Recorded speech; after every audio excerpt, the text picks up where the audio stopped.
Hey guys, this is Cade Lamb with Fear Not Do Right, and this is the Fear Not Do Right podcast. Today I'm here with a verified, a bona fide badass congressional candidate, Eli Crane, here in Arizona. What's going on, Eli? What's up, Cade? Thanks for having me on your show, bro. Yeah, thanks for coming on. So you've been running for office now for how long have you been working on this campaign? Since July of last year, so it's been just over a year. Do you really have to start out that far out? You don't. As a matter of fact, by the time this primary, we actually had this primary, there were 7 people in the race.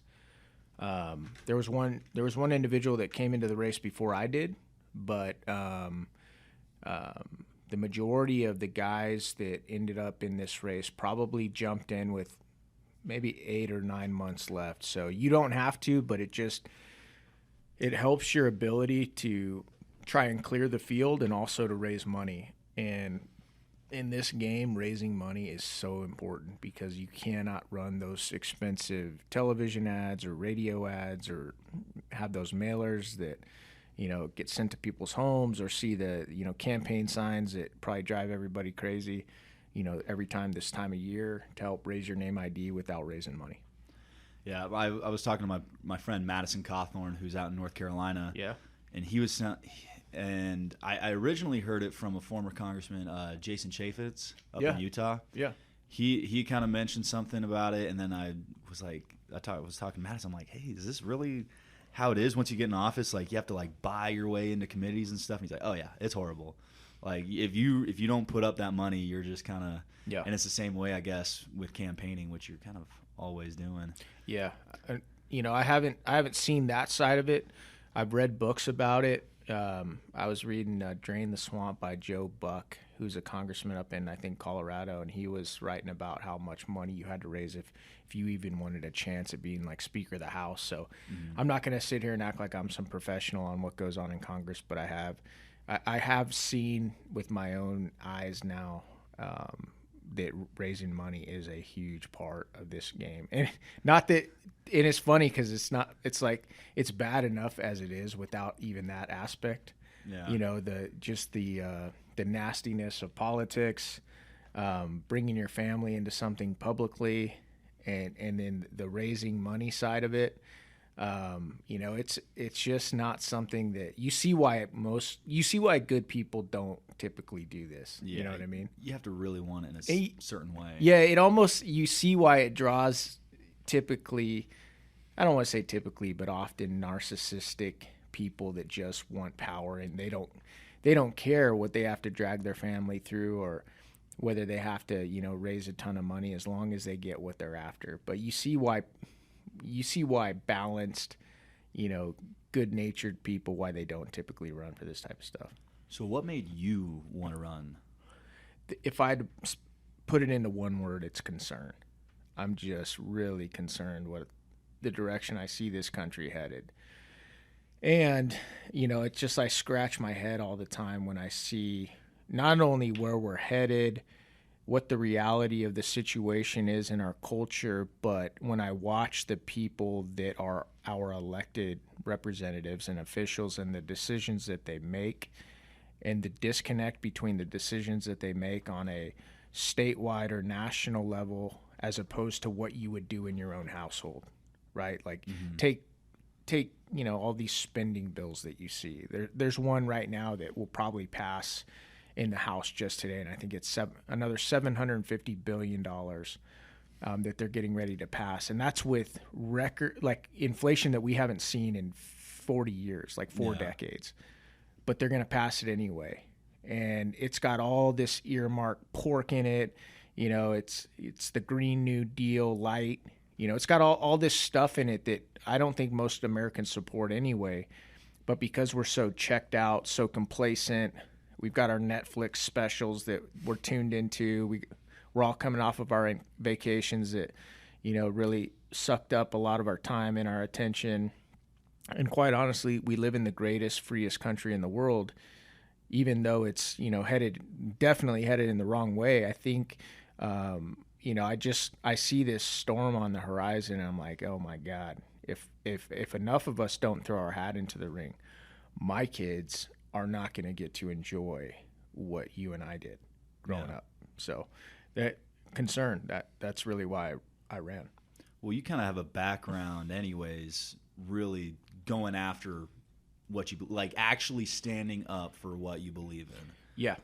Yeah. And that's why, that's what I tell people all the time. Because people, people criticize me all the time and they're like, Eli, you have no experience in politics. What's your plan? What are you going to do? And it's interesting because I tell people all the time what we really need right now is we need individuals that, have a history of doing the right thing when they feel like it might cost them. Because back to your point, like I dropped out of school my senior year down here at the University of Arizona to join the Navy and then volunteer for the SEAL teams the week after 9/11. Right. So I forego getting my college diploma so that I could go serve this country a week after 9/11. And I didn't volunteer, for some, job where I'd be in the rear with the gear. I volunteered to go to the front of it. And the reason I say that's, I think, what we need, along with people that have a history of being able to be successful where other people can't. Like when I got out of the SEAL teams, I was a business owner, and I took a startup and I turned it into a multi-million-dollar company. And I did that by building a team, and I made a lot of mistakes, and, definitely wasn't a flawless execution by any stretch of the imagination. But the reason that I focus on people, and when people ask me, Eli, what are you gonna do? What's your plan? You don't have any history in politics, and I tell them, I don't think that that's one of the biggest things you need is a history in politics. As a matter of fact, I think it cuts both ways. I think experience is always a good thing, but I think the more you're experienced in politics, the more likely you are to have sold out, if you will, or to be manipulated, or to have lost sight of what's important. And if you have a history and a lineage of doing the right thing when you know it might cost you, then when you get there and you have to make hard decisions like, hey, do I run with the herd, or do I go against the grain here? And do I make a decision that might actually cost me, getting reelected? That's what we need, because that's the only way we're going to turn this thing around. If we continue to send people that have experience in just doing what they need to do to get reelected and reelected and reelected, you're going to see the same thing happen over and over and over again. And so, yeah, I do have that history of trying to do the right thing when I feel like it might cost me, but am I perfect? Absolutely not. I'm very far from it. But I love this country. And again, I honestly wish, brother, that we had better candidates running. I really do. I wish we had much better candidates than myself running. Just to be honest, because if we did, this country would be in a better spot. I know they're out there, but going back to what we said, most great people, in my opinion, won't do this for many reasons. They don't want to call people and raise money. They don't want to drag their family through this. They don't want people that have never met them or don't know them or never had a conversation talking crap about them online. And it's just, you get why a lot of good people don't do it, but because of that, often you end up with, you often end up with representatives that, you probably, wouldn't pick to lead, things in your personal life, let alone represent the entire country. How long were you in the SEAL teams for? I was in the SEAL teams for about 8 years. Unfortunately, I didn't make it through training my first time. So I joined in 2001, went to BUDS in 2002, classed up with BUDS Class 242, didn't make it through, made it through Hell Week, got performance dropped a week and a half after Hell Week, went out to the USS Gettysburg in Mayport, Florida, spent 2.5 years there, then got an opportunity to come back and go through with BUDS Class 256 around the 2004-2005 timeline, and then went immediately to SEAL Team 3 after that. SEAL Team 3. Mm-hmm. Wasn't that like Jocko Willink and Chris Kyle and all those guys? Yeah, it was. Chris Kyle was my LPO from 2006 to 2008. And then when I was over on my first deployment as a brand new guy in 06, I was in Habbaniyah, and Jocko Willink was the TU commander in Ramadi, about 30 miles down the road. That was Bruiser, right? Bruiser, yep. Did you get the privilege of having the Punisher logo on your I plate carrier? I did. So if you look at that picture on the wall, you'll still see the guys wearing the Punisher patch. We had altered the patch a little bit by that time because that was a 2010 deployment. But if you look up the top one, you'll see Chris Kyle in that picture. And I remember he actually we'd go down to the beach, and he had some of the guys make some Punisher stencils, and we would paint the Punisher logo on our helmets and on our body armor. So it was pretty funny, man. Did you ever have a situation in the teams? I'm sure you did, but was there ever a time where you, kind of like what you were talking about, where you had to pick a harder right over an easier wrong in a critical decision? Oh man, yeah, I'm sure of it. I just gotta think back a little bit. You know, some of it just comes down to, like, you know, I like to think about what legacy I leave behind, and then work backwards from there. And you know, this wasn't like a moral decision. This was just more of a decision based on who do you want to be, right? Mm-hmm. And I remember I got a pretty good opportunity to go to, I think it was Breacher School, which was a pretty coveted school, and I'd just gotten done from being gone on multiple trips, and I chose to just stay home and spend time with my daughter and my wife, and just like little things like that. But because at the end of the day, you can get I know guys that have gotten every qualification in the book, gone on every deployment in the book. They do their 25 years, they get out, and then they're completely lost because they never made time for what, really should be, in my opinion, your number one priority.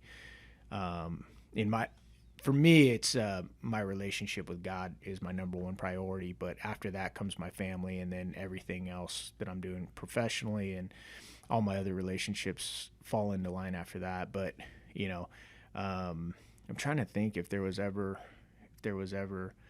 a time that I can discuss on this podcast.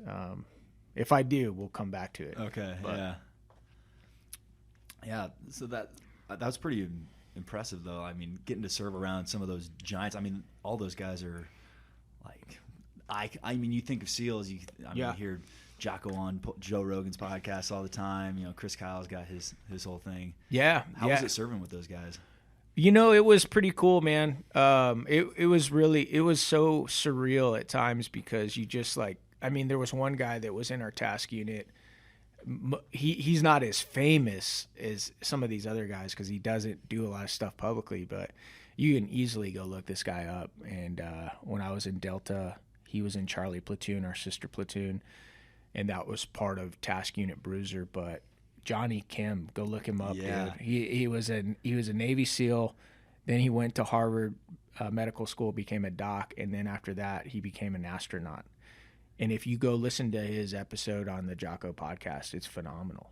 Like, I didn't know Johnny really well because there was 20 guys in Delta Platoon, 20 guys in Charlie Platoon. So plus I was a new guy, and new guys, we were always walking on eggshells when we were working for Chris in that time frame. And Johnny was an older guy, but Johnny was always really cool to even the new guys, even the FNGs like myself. But I didn't spend a ton of time with them. But you're hanging out with guys like that all the time, and you're just like, you even stepping away from it, just looking at what all the guys have now gone off and done, and a lot of them, people, because they're not public figures at all, people have no idea. But it's just it makes you just feel so grateful that you got to serve with people of that caliber. And it really makes you ratchet up and want to elevate your game. There's the fear aspect of it because you don't want to be exposed you don't want to be the guy that doesn't have what it takes to run with the pack. And so it really drives you to ratchet up your performance and make sure that you're as wired tight as you can be. It had to have been amazing. I mean, when you think about just like you said, the performance that has been output after military careers by by so many dudes of this one particular team at this one particular time is really incredible. It is, but that being said, man, I meet so many guys that were never part of that team or that task unit. That were guys at SEAL Team 8 and 10 and 2, and some of my heroes are guys that I served with at SEAL Team 3 that went on to SEAL Team 6. Like, and you really don't ever hear what they're doing, and it was just so cool, man. It was just such a blessing, and it was funny because out of all the guys, we'd get together and talk about, hey, what's going on. What was that deployment like? Did you guys do anything cool? And it was kind of funny, man. The one group of guys that would never talk to you about what they were doing, oddly enough, were like the SDV guys, the SEAL Delivery Vehicle guys. Really? I could never get them to talk to me about what they were doing, and but yeah, that was kind of cool. They're, if anything goes down in the water, they're most likely going to be the guys that get. Though all of us are trained in like combat diving and stuff like that, they're the guys that spend a ton of time diving in the water. And, they were the only guys I could never get to tell me like what they were doing. Did you ever get a chance to go back to Coronado as like an instructor or anything? I did. I actually finished my time in the Navy as an instructor, for SEALs. And so it was, NSW training detachment. So there's two types of SEAL instructors. So you got SEAL instructors that instruct the students, and then you have the instructors that instruct actual SEALs, and that's the category I fell into. And so the cell that I was in was MAROPS, which is like a big cell. Everything that falls under the water falls under MAROPS or maritime operations, and then I spent most of my time working in VBSS, which is Visit, Board, Search, and Seize, basically an acronym for just how to take down a ship. Yeah. Underway. And so did a lot of that, but I would go help the other guys in MAROPS. So I'd help out with with OTB over the beach, where you've got to insert guys over a beach to like do recon or whatever you're doing. Or then I'd help out on GoPlats, which was a gas oil platform. So that was really cool. That was a really cool cell. And when I was going through the pipeline, when I was going through training and deploying, we never did GoPlats. I knew SEALs had done that in the past, but for whatever reason, I guess they didn't expect us to have that mission, so it was never worked into our workup. But that was really cool because gas oil platforms are just amazing. I mean, they're out in the middle of the ocean. Usually they're like 6 or 7 or 8 stories high, whatever, and they just they can have up to hundreds of guys on it. They can have 20 guys on them, but it was cool because it's one of the most threatening environments that you can actually work on, just because it's kind of like being on a ship. There are hiding places everywhere. Yeah. And so when you're teaching guys, how to take one down, a lot of times as an instructor, you'll end up being the Op 4, and you'll end up, with like sim rounds or whatever, and you'll find the best hiding spots on the GoPlat, and then you'll ambush them when they come on board, just to get them in the habit of that muscle memory. Hey, that don't forget to check high. Don't forget to check. Look for this hiding spot or whatever it is. And but yeah, it was cool to be a part of being able to be on the other side of the workup and be an instructor. Yeah. Have you seen a change or a shift in just the kind of guys that are coming into the BUDS program now compared to when you went through? Yeah. I mean, I did, but I don't get me wrong. I'm not going to give you some I didn't do a study on it. You know what I mean? Yeah. It was just my limited perspective, but I think that the young men showing up to SEAL training are, just more capable. I think they're better qualified candidates in ways. I think that I don't think that I do see a little bit of a. I did see a little bit of a. I think these in this country and in this culture, I think the generations have gotten softer and softer and softer. And I'm sure that the guys that came before me would say the same thing, right? Yeah. They always say, "Oh, it was the last hardest buds." I went through the last hardest buds class, last hard class, right?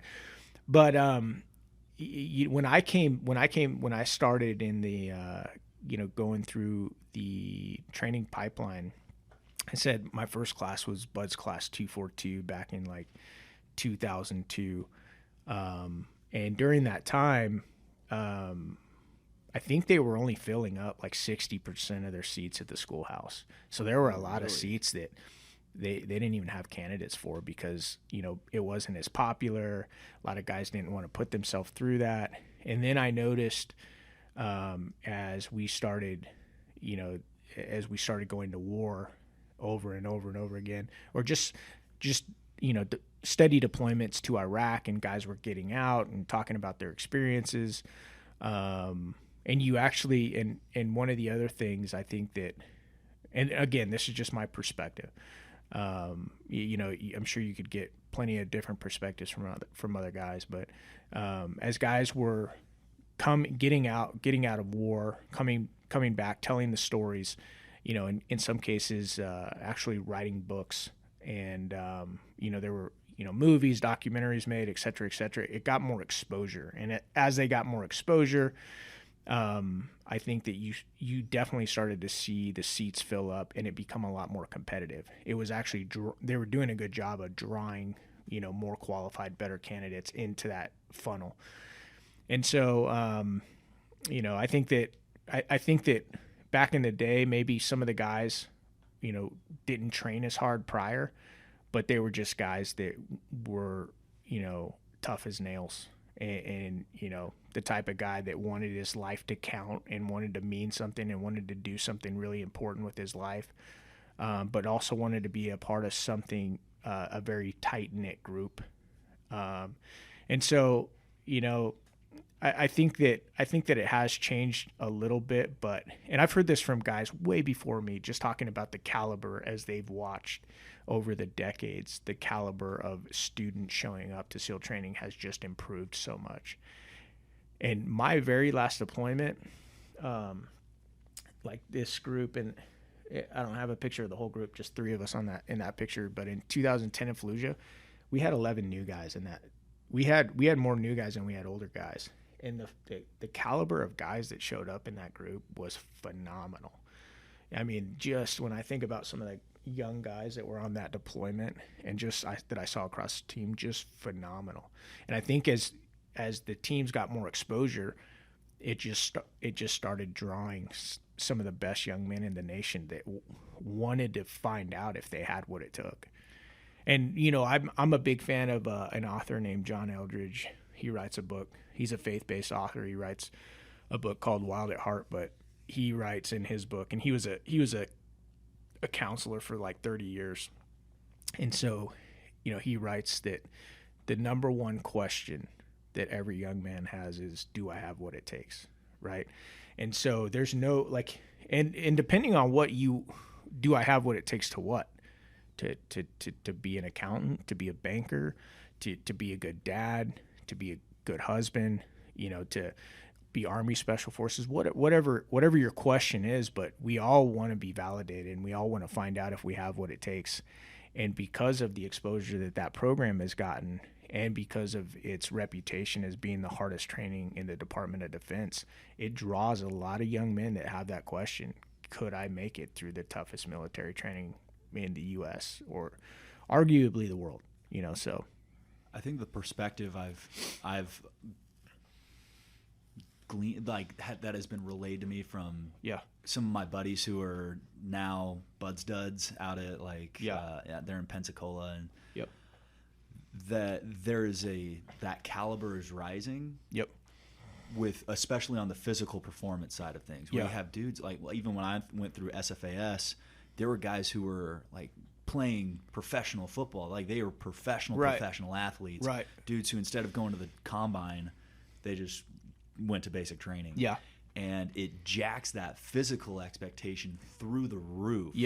But then a lot of these guys, especially on the professional side of things, they don't have that intestinal fortitude that it takes. So if you're going to make it anymore, you have to not only be that professional athlete level of physical performance, but having that extra backbone and that grit to do it, where a lot of guys fail out. Well, which is funny for me, man, because I was born with asthma or exercise-induced bronchitis, depending on the doctor you talk to. And so what it really meant was that my lungs didn't function at the capacity that they're supposed to. Like even after taking an inhaler, they only function at like 60% of what they're supposed to. So I already was, had a little bit of an uphill fight, because so much of BUD/S is just aerobic.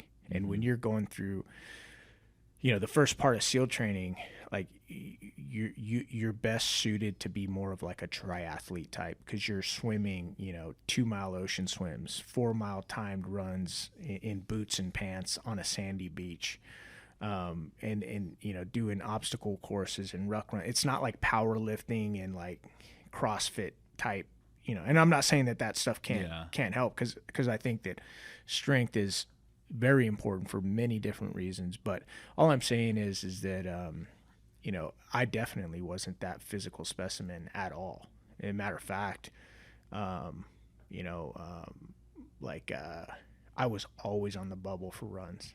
Like my second time through, I failed my first 2 runs because I started with BUD/S class 256 and I started with pneumonia in first phase.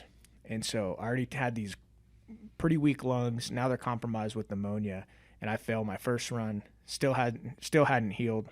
Failed my second run, and every time you know the deal in the military. If you fail something, they're not like, "Oh, come here, little fella. Here's a chocolate chip cookie. Good job." Yeah, they just beat the crap out of you, and so you go from your body just keeps getting beat down and beat down and beat down. So I'm thinking to myself, I'm not even gonna make it the second time to where I was the first time, and that was a scary thought, because at least in the Army or the Marine Corps, I mean, if you don't make it through your special program, you can still go to a fighting unit. Yeah. Which is really what my ultimate goal was, to fight for my country, And in the Navy, you're going to be fighting, but you're going to be fighting rust on a ship. You're going to be fighting rust, like, bad paint as you're out there needle decking, or dust, as you're sweeping. Suicidal thoughts. Exactly. And so, there was a bit of an extra motivation to make it through. How did the SEAL teams affect your faith? Because I know for myself, as a religious guy, even just 5 years in the infantry, it was a refining fire. It was definitely a crucible. So being at that higher octane level, what was the toll on your faith like? It actually really increased my faith. It really strengthened my faith for a couple reasons. One, because it's not like you see the best and the worst in people. And, I don't see how you could go through those pipelines and then go to war and not have a category for evil, right? Yeah. A lot of people, you hear people, in society and culture talk about, oh, he's a good dude. Oh, he's just a bad guy or whatever. He made some mistakes in his life, but I've seen stuff that it was just pure, unadulterated evil. Like, wow, like what state would a human being have to be in to do that to another human, an innocent human being, right? And then the other thing, so that really, because there's a lot of atheistic people that have no faith whatsoever, that don't have a category for evil. They have no explanation for it at all. So there was that side of it, the theological side of it. But then the other side for me is that the world will tell you is that if you achieve certain things, you're good to go. You're good to go. You're golden. Like once you achieve, this identity or this amount of fame or this amount of money, you'll be on easy street, and that's the dream, that's the goal, and then life will just be roses. And after achieving something that most young men would put in that category of like top tier, I become a Navy SEAL and that's it, man. I'm good to go for I can coast the rest of my life because nobody can ever take that from me. That's is almost as high as you can go in the identity, for some people, not for everybody, but for a lot of young men.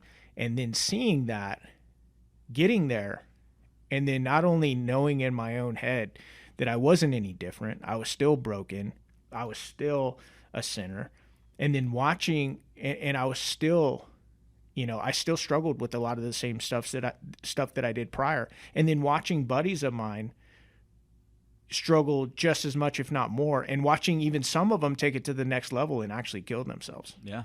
So once you get to, and regardless, because I have a lot of friends that were like professional athletes or whatever they were at some level, it's like there's this perception that if I just make it to this level, that's it, I'm good, I'm golden. And then once you make it to that level and you realize, no, you're not golden at all. You're still, in my opinion, like I think it was Blaise Pascal said a long time ago, we were all born with a God-sized hole in our heart that we try and fill with everything but God. And again, if you don't believe in God, like I'm cool with that. Like I'm cool with whatever you want to believe, but this is my own perspective. This is how I think about it. And I've just watched so many people that have had everything the world told them would make them happy, and they were miserable. And so that was a big part of, okay, so what's missing? If I'm a SEAL, because then for me, I took it to the next level. Once I became a SEAL at 25, I made my first $1 million at 35. Okay. Like I had I continued to chase that dream, continued to, achieve things that the world will tell you will make you happy. And it didn't. And I know I'm not the only one who can say that or who has said that. And so I'm like, okay, so what is it that I'm searching for? What would finally fill that hole inside me? And the only answer that I've ever found is in my faith. Well, I mean, it provides that perfect example of what it means to live that fulfilling life. Yeah. I didn't necessarily have like a crisis when it happened, but I did 3 special operations selections. I went to SFAS twice, didn't get selected. And then I went to PSYOP selection once, didn't get selected. Right. And, in total, I think I did 103 days at Camp McCall within 6 months. Wow. Of just getting beat down. Team weeks, select like rucks, like unknown time, unknown distance. Just good times all around. Just happy campers everywhere. And what I determined, and it took me a while to like get there. Yeah. But I was talking to a couple of tier 1 guys. Yeah. And they were talking about the private sector and, because Fort Bragg, you can't swing a dead cat without hitting a CAG dude or a SF guy. Yeah. And so I'm talking to them, and he's like, listen, once you get out of the Army, nobody cares what you did. They only care about what you're doing. All right? So if you could have been tier 1, you could have been doing all that stuff, you could have been SEAL Team 6, whatever, but you could get out and be lazy and fat and no longer mission capable. Right. And nobody wants that guy on their team. And that's not just in an operational sense, but in any sort of sense. Right. Nobody cares if you made $10 million 10 years ago if you don't have a nickel now. Right. And what I told myself after that was, just because I'm not in a tier 1 organization doesn't mean I can't be a tier 1 individual. I like that. And a lot of guys have a really hard time when they are buds duds, rasp babies, failures, And I was a buds dud my first time. Went to XDiv. Have you ever heard of XDiv? Mm-mm. It's where you go, or you used to, in Coronado when you failed out of SEAL training. And we have a saying, let me see if I get this right. in the SEAL teams, the only easy day was yesterday. Yeah. But the motto in XDiv was the only easy day is every day. Like you'd literally work for like 2 hours just cleaning something up, and then you'd have the rest of the day to do whatever. And you were only there for like a month or two until they cut you new orders to wherever you were going. But yeah, XDiv, there's a lot of guys that have gone through X division. Yeah. A lot of sad guys. A lot of sad, yeah. But if you went through XDiv, don't be sad. You can still be a tier 1 guy. You can still be a tier 1 human being. And like I love talking to dudes that have washed out of the program. And the craziest thing is, it's like we going back to that identity piece and the whole faith thing. Why my faith became stronger is because we put that stuff up on a pedestal, the identity. And it's a cool job, don't get me wrong, but it's a job. Yep. And if you put your identity ever in something that can be taken away from you, you're in trouble. You're in trouble, bro.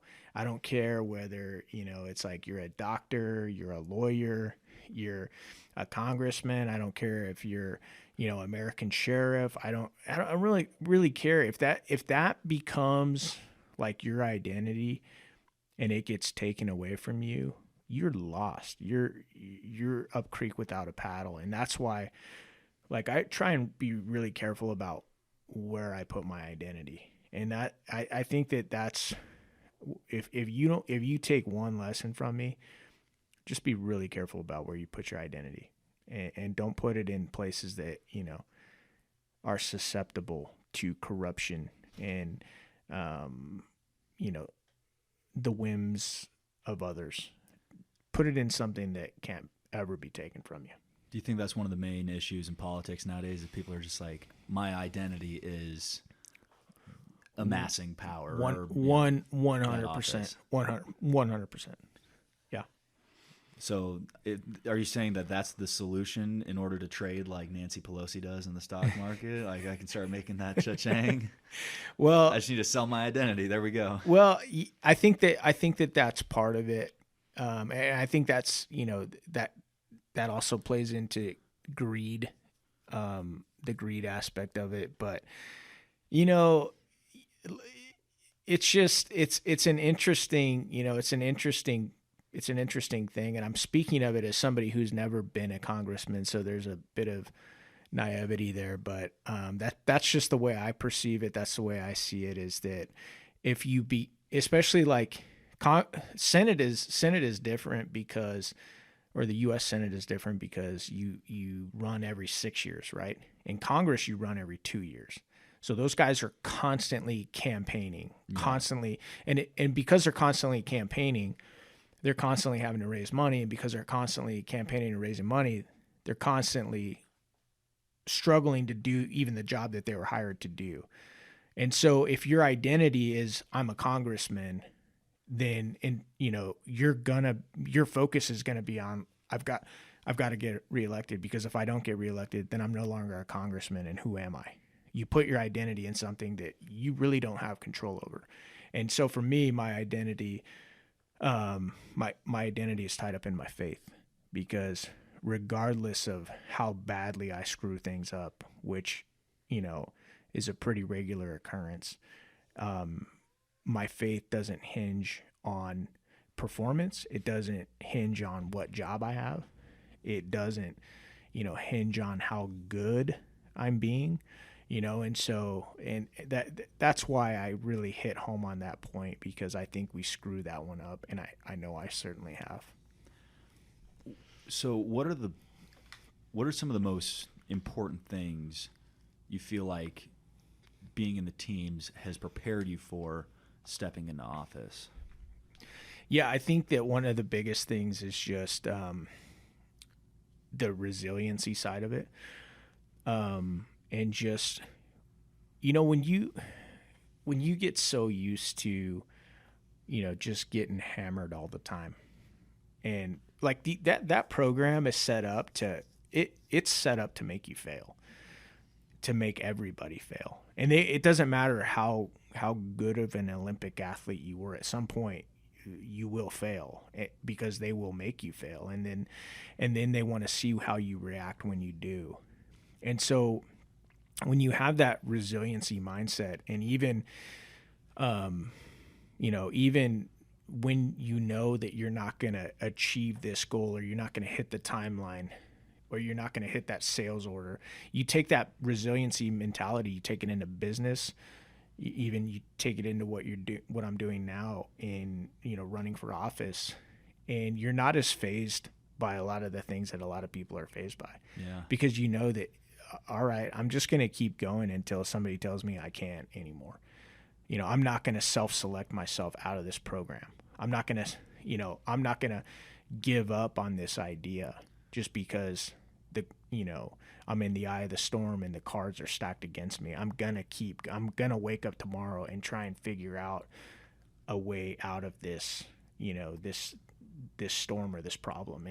And when you're trained in that, it just makes you able to,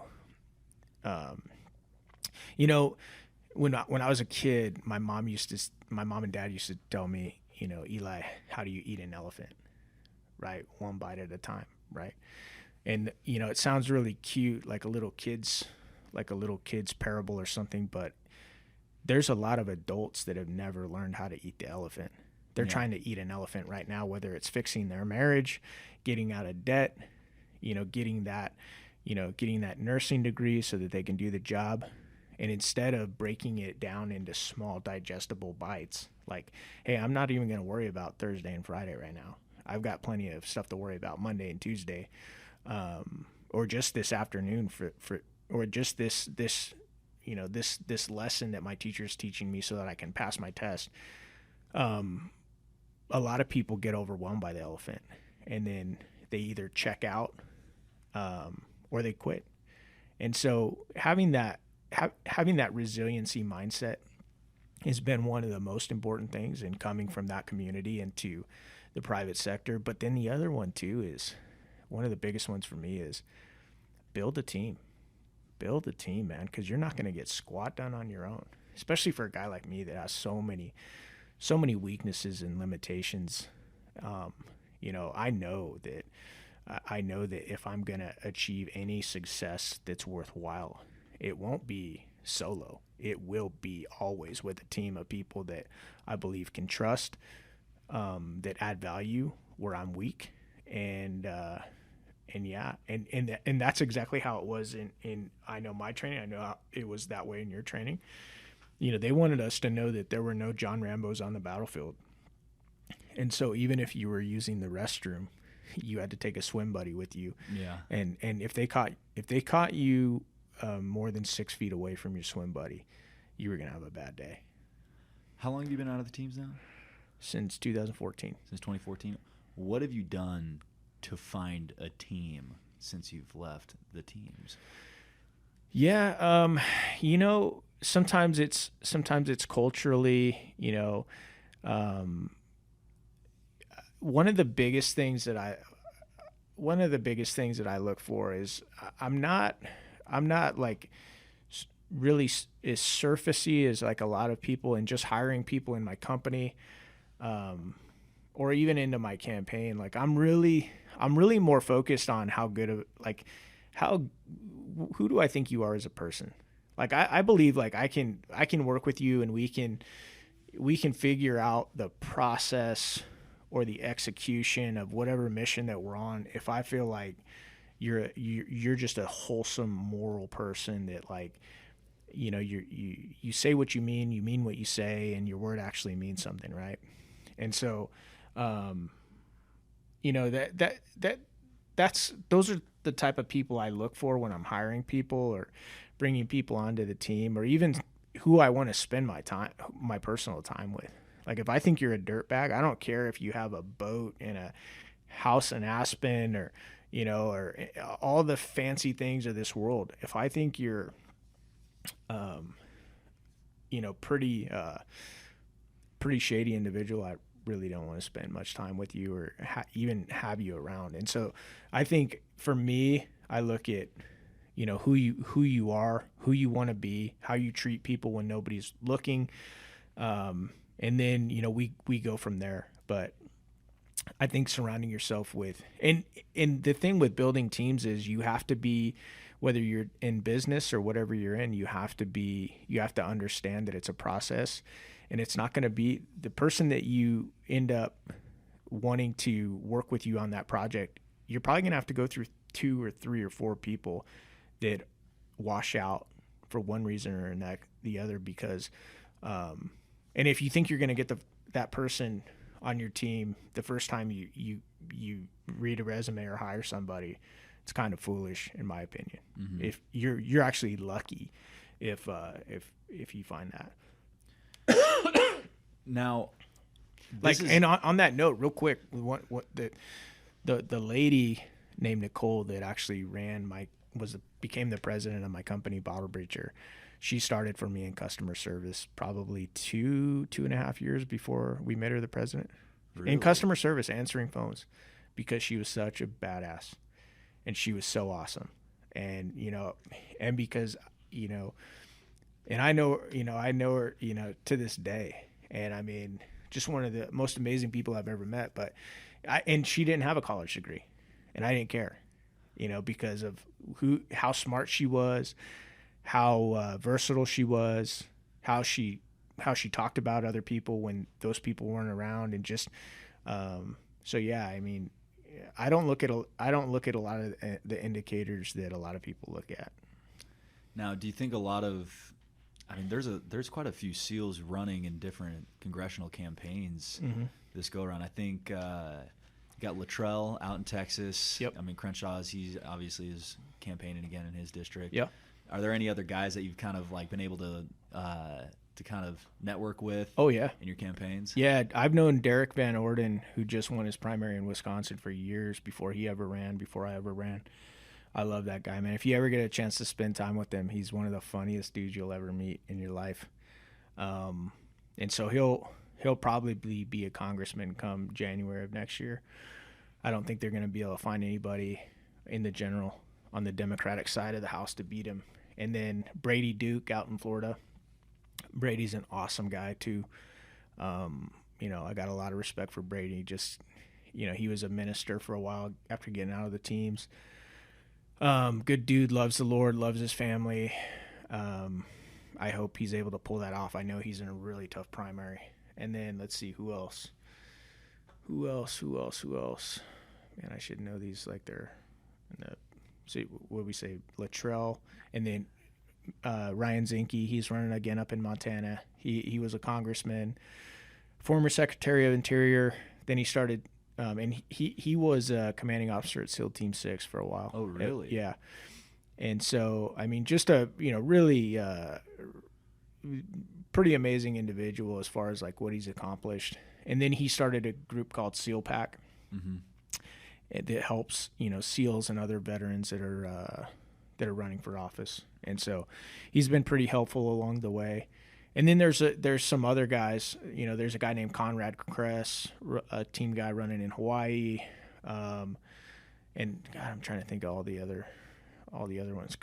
I think there's like 8, and then there's at least that many SF Army dudes running, and it's just really cool. There's a Marine running up in the Phoenix area named Kelly Cooper, I believe. It's so cool. That's one of the coolest things for me to see. Just because I know that this isn't about me. It's never been about me, and it never will be about me. But when I see that many warfighters that are running for public office, it's not a coincidence, man. It's because we all recognize the threat to the Republic, and we know that if we don't jump into the arena, we're probably going to lose it. Well, a lot of these guys who are prior service, they understand the mogging of the machine and how politicians are making decisions on their behalf. Dirtbag officers are making decisions, real-time decisions that have very, very literal effects on their immediate lives. Yeah. And they're like, we can't have this. Yeah. Like, we can't, like, this just, we know how the machine works. We have been on the ass end of this machine for however long our time in. Yeah. We need to fix it. Yep. No, 100%. And like I said, it definitely gives me hope. Because I tell people that, just because you are a veteran doesn't mean you're going to be a good politician or a good leader. But if at one point you were willing to die for this country, that's usually a pretty good start. Yeah. If you're humble enough to understand that you don't have all the answers, and then start building that team that we talked about, and you have an ounce of common sense, I think you could be a better representative than most of the people up there, to be honest. So moving into office, right? Because you're obviously going to crush you're going to crush your general out here. There's a good chance of it, but it's like what Warfare 101. Never take your opponent lightly, right? So I'm not going to take old Tom O'Halloran lightly, and I hope we do crush him, because I've heard Tom's a nice guy, but nice guy. He's a nice guy that's voting for a $50 billion spending package when we're in 40-year high inflation, times right now. And it's just like, and he votes with Pelosi 100% of the time, AOC 94% of the time. So you can be a nice guy all you want, but if your policies are destroying this country, I want to crush you. And it's not personal. Yeah. I want to crush you because I want my kids to be able to grow up in a country that you and I would recognize and that is still prosperous and free. Is there anything moving forward that, like policy-wise, that you really want to get after and take the assault on? There's so many things. I think the biggest, if I had to prioritize, just like political triage, I would look at, I think that our economy right now is probably number one, because that's going to, I think, and the reason I say that, there's obviously so many things to look at, but because that's wrecking people financially right now. Just, from their gas bills, their grocery bills, etc. And I don't see it getting any better. Rent, their rents are going up. And this group of leaders that we have shows no sign of slowing down the spending. So they continue to print money that we don't have, that's chasing the same amount of goods or services out there, and that always creates inflation. So I think that's going to get worse. I think that really reeling back on that spending is one of the number one things that I want to be a part of changing. And the reason I say be a part of changing is because I'm going into an organization where nobody's electing me king, right? Mm-hmm. There's 435 congressmen and women. So when I say be a part of it, the only way you change anything in Congress or on Capitol Hill is by building coalitions and teams and being a part of it. And then, obviously the border's a disaster. I really also want to be a part of shoring that border up and returning us to Trump-era policies, because when I talk to friends of mine that are pretty high up in the Border Patrol, they tell me the difference between the Trump border policies and the lack of policy. The only policy really right now is come one, come all. We'll put you on a bus or put you on a plane and fly you basically wherever you want to go. And here's a free iPhone. Oh, and here's a hotel in Scottsdale or wherever. And I mean, it's just, and I'm not making that up. That's actually what's going on. It's a disaster. So the economy, the border, and it's like when I look at these things, and this is one of the reasons where I know a lot of regardless of what your personal thoughts on President Trump are, one of the reasons I love President Trump is because he made a lot of us ask a lot of hard questions. Like, he really started the America First agenda, and that made myself and so many other people start to put that America First lens between every issue that we're looking at, whether it's the economy. Is this the best thing for the economy? Whether it's the border, or whether it's energy independence, right? And so those are some of the issues that I'd like to see us get turned around pretty quick. But the other thing is oversight. That's one of the enumerated powers that Congress has, is oversight and the ability to launch investigations into individuals. Like I would love to be a part of investigating Dr. Fauci. I think Dr. Fauci was extremely reckless, and I think he was extremely arrogant, and also I think he covered up and concealed a lot of what he and others that were underneath him were doing during COVID. I would also love to be a part of impeaching Mayorkas for his dereliction of duty at the border. I'd love to impeach Biden for the same thing during an investigation. I would love to investigate Hunter Biden. And that's just, and now recently this week, I would love to be a part of investigating Ray at the FBI, and others as well that are allowing the FBI and our Department of Justice to be weaponized against political opponents of the current commander in chief. Yeah, so those are a couple of the things that I want to work on. But we had a saying in the SEAL teams: crawl, walk, run. And it's basically don't jump into the deep end right off the bat. Yeah. Figure things out. Start slow. Don't get out over your skis, basically. And so for me, I'm going to, my next goal is to win this general election. Yep. If I win the general election, then we're going to start building out our constituent services so that we can actually help people here in this district in Arizona. And then I'm going to, as soon as I get the opportunity to, after orientation, I'm going to join the Freedom Caucus. And one of the reasons I'm going to join the Freedom Caucus with Jim Jordan, Andy Biggs, Paul Gosar, Marjorie Taylor Greene, and others is because I think that they're the most proactive caucus on Capitol Hill. They're not reactive. I see them actually making offensive moves. And I think that, not only is that a good opportunity to get mentored, for me to get mentored, just like I did in the SEAL teams with some of the, some of the best warriors that we had at the time. But, just like when you get in a community where the mindset is offensive and not playing defense all the time, it just like I believe like when I was in the teams, it'll make me really ratchet up my game so that I can, help those individuals in any way I possibly can and help turn this country around, because we didn't really even go into the culture of this country right now. One of the oldest military tactics, strategies in the history of the world has been divide and conquer.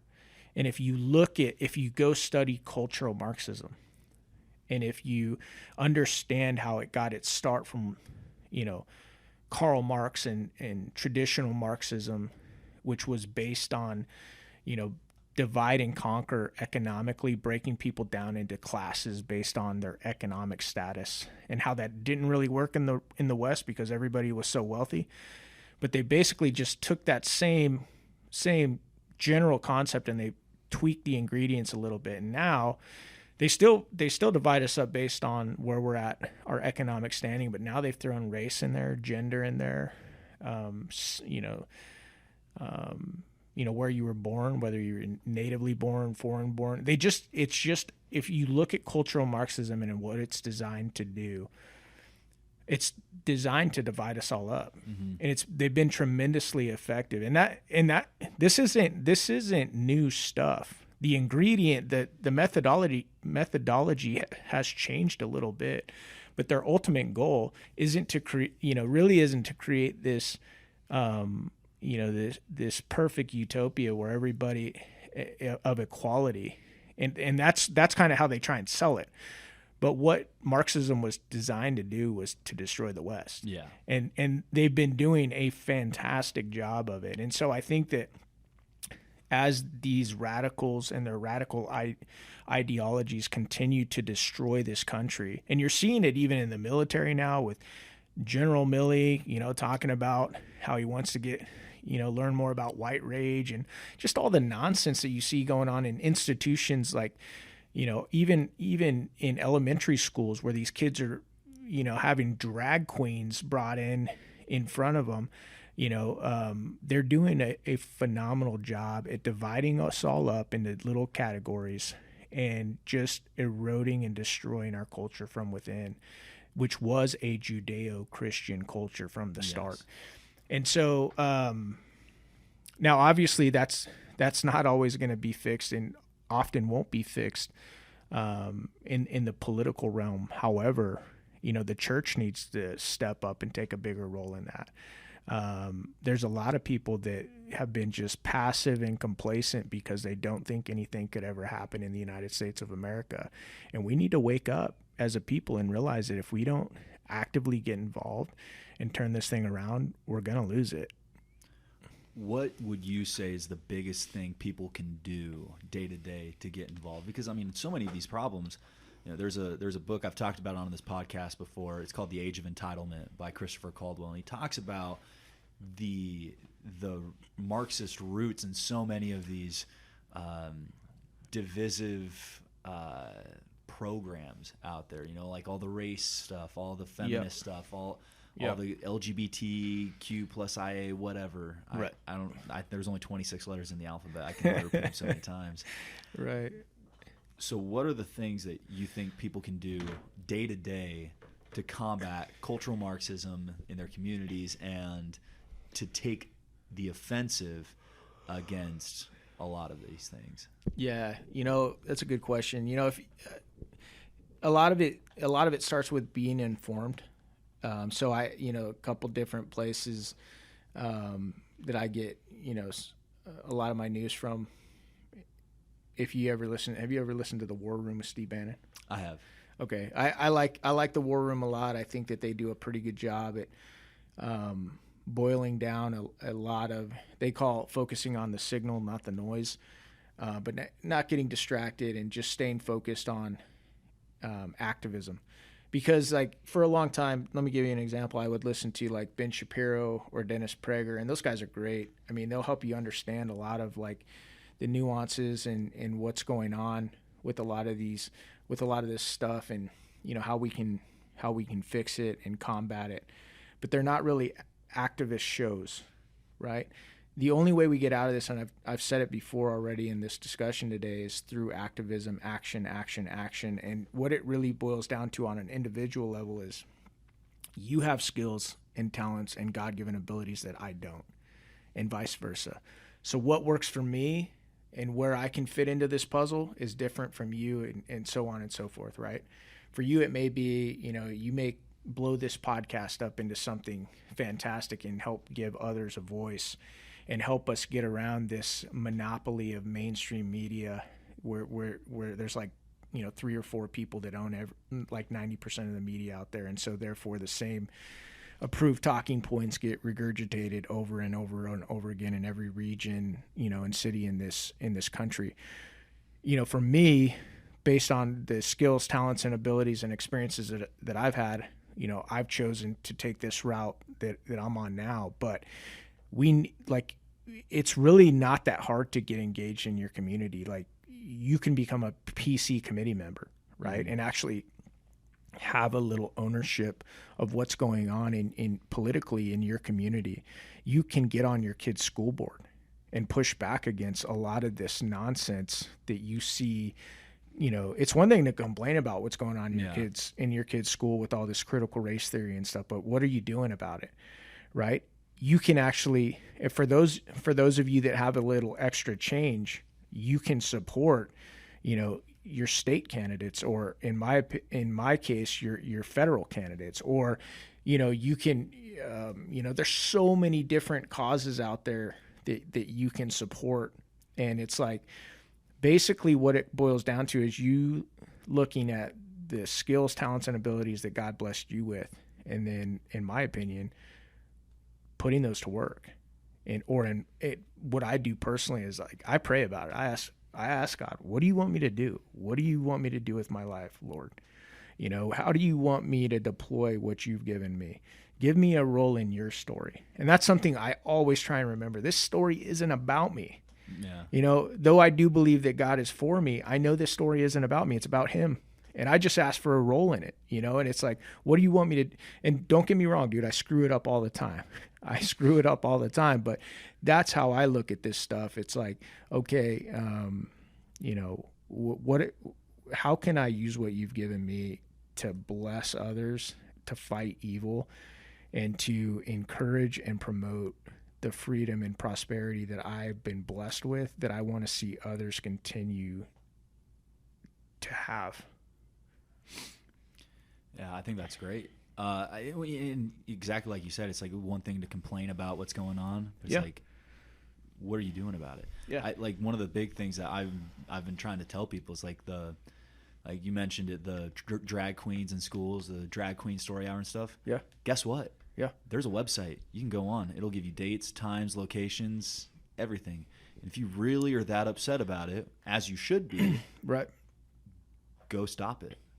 Go put a thing to call your neighbors up. Go get some signs and be like, hey, we don't want this. Not happening. Yeah. Go protest it. Go be active. You know, one thing I talk about the show is providing kinetic solutions. As a team guy, what does it mean to you to be kinetic?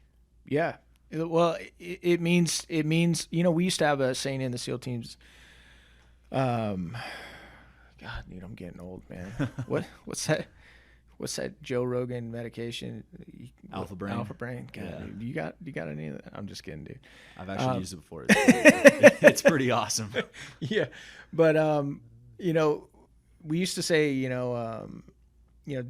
basically we used to berate each other if you were just standing around, with your hands in your pockets on target, because there's always something to be done. And it's just like, that's the thing, man. It's like, first of all, you have to realize that we're in danger of losing it. And once you realize that, and you're woke, or you're awake to that reality, then you have to ask yourself, okay, again, what can I do about it? How can I get kinetic? How can I get involved? And there's 1,000 different ways for you to get involved. And I just laid out 4 or 5 ways for you to get involved, but that doesn't mean that that's an exhausted list at all.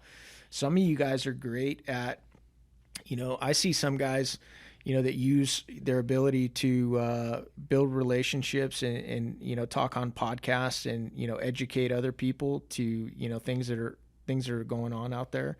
Some people can write, some people can sing, whatever skills, talents, and abilities God gave you, use it to fight for this country. Cause I'm telling you, man, if we lose it, there's nowhere else to go. Yeah. And it's like, how much corruption, how much debt do you think the United States can actually handle?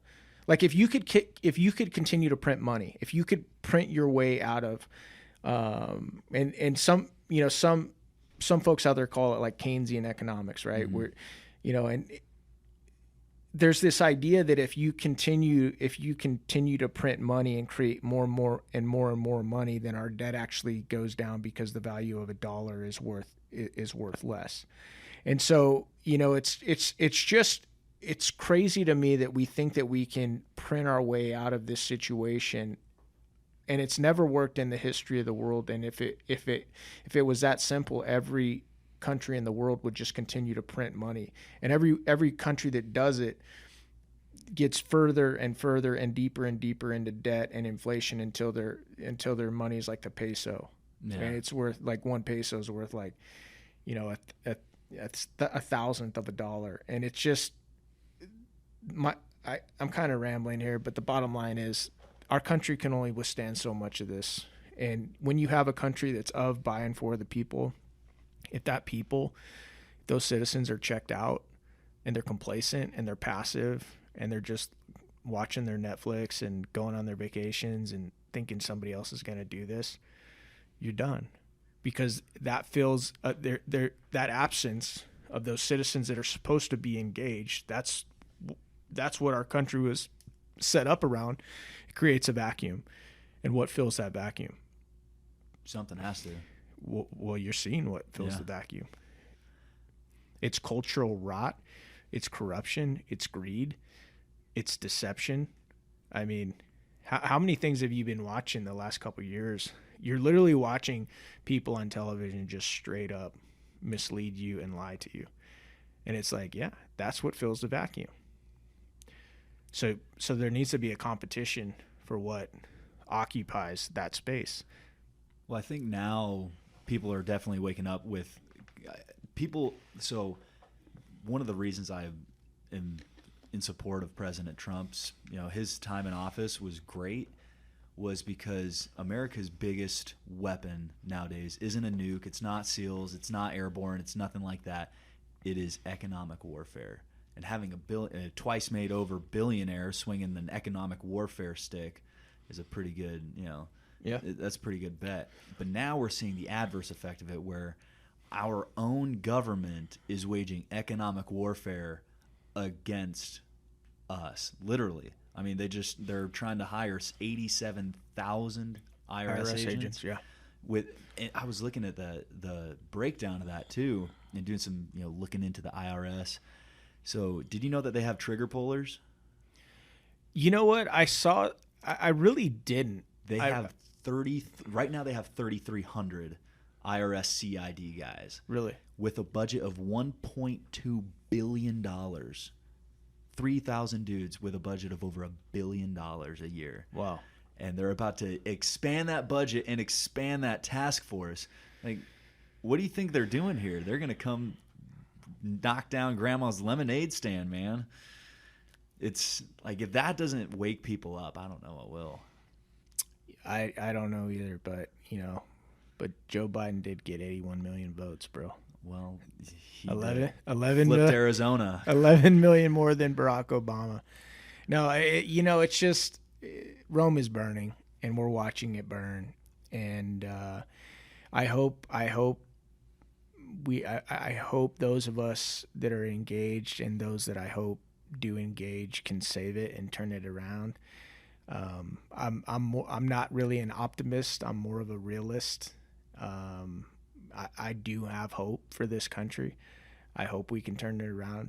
I mean, my kids' future depends on it, but at the same time, you can only put so much weight, so much debt, so much backwardness, wickedness on top of even a country as great as the United States, and expect it to be resilient through it all. So we'll see if we can do enough in time, but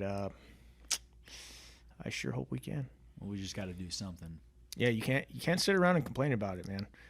Now, towards the end of every podcast, I like to ask, how do you like your steak? I'm a big steak guy, big animal diet based guy. Yeah. How do you take your steak? Medium rare. Medium rare? Yep. Any specific cut? No, man. I'm not. I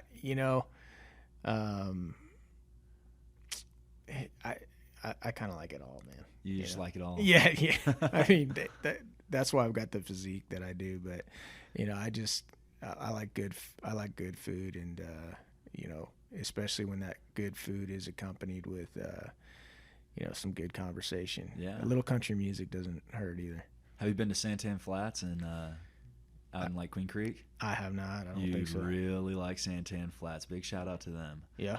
Now, where can people go support you? Where can they follow you? Where can they see what you're doing? Yeah, if they want to support me, the best way right now is eli4arizona.com. That's Eli, F-O-R, Arizona.com. And I'm Eli Crane on Eli Crane CEO on social media. And then we also have Eli Crane for Congress on social media as well. So if people want to go check that out, please do. Awesome. And congrats, by the way, on your Trump endorsement. That was pretty awesome. Yeah, that was really cool. He called me while I was dropping my kids off, so my wife and my daughters got to hear the president give me the endorsement. So that was pretty surreal for them, and for me as well to, get to talk to President Trump on the phone. Yeah, that's awesome. Was the first time you met him at that Prescott rally? It was.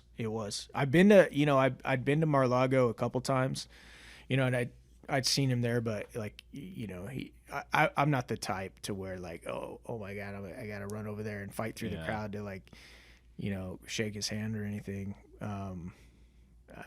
That's just not my personality, but Yeah, I was out at Mar-a-Lago for this launching of 2,000 Mules, the movie, and that was pretty cool. But that was the first time I got to meet him in person. Awesome. Yep. Well, Eli, I want to thank you for coming on to the show. It's been great having you, and I'm really wishing you luck. And then on your campaign, Arizona needs guys like you. That's right. When's your old man running, dude?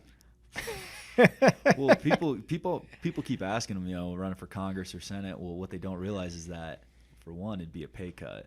Yeah. And right now, I think he has the most reach and impact where he's at as a sheriff, because his whole thing right now is trying to get as many sheriffs together to fortify counties against bad legislation. I know, and I was just joking, but we'll see, man. But and that's the thing. This battle's being fought from so many different directions, and your dad's doing an awesome job, and it's been cool just spending a little time with him and seeing everything he does. But I appreciate the opportunity, man. Yeah, thanks again for coming on. And if you want to support the podcast, go to fearnotdoright.com. We got some great merch. Check us out at fearnotdoright on Instagram, social media, all that stuff. And thank you guys for listening.